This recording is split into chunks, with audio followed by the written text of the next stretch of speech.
আদালতে শেখ হাসিনার পক্ষে আর লড়বেন না আইনজীবী জেডাই খান পান্না। সুপ্রিম কোর্টের জ্যেষ্ঠ আইনজীবী জেডাই খান পান্না ঘোষণা করেছেন, শেখ হাসিনার পক্ষে আর আদালতে লড়বেন না।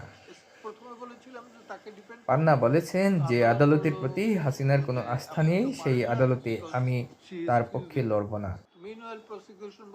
রাষ্ট্র আমাকে আইনজীবী হিসেবে নিয়োগ দিয়েছিল, কিন্তু আনুষ্ঠানিক চিঠি এখনো পাইনি। চিঠি পেলে আমি পদত্যাগ করব।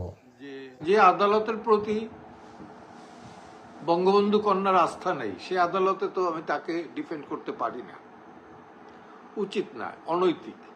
তো সেই কারণে আমি ফর্মালি, যদিও আমি অ্যাপয়েন্টমেন্ট পাইনি, পেলে পরে ফর্মালি জানাবো, আর না পেলে পরে এখান থেকে জানিয়ে দিলাম যে আমি আদালতে অন্তত বঙ্গবন্ধু কন্যার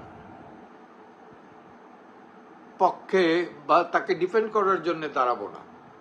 এবং তিনি জানিয়েছেন, তার বন্ধু অ্যাডভোকেট ফজলুর রহমানের বিরুদ্ধে যে মামলা হয়েছে সেই মামলায় তিনি লড়বেন। পাশাপাশি দণ্ডপ্রাপ্ত অজিত জয় ও সাইমা অজিত পুতুলের পক্ষে আইনগত লড়াই করার ঘোষণা করেছেন তিনি।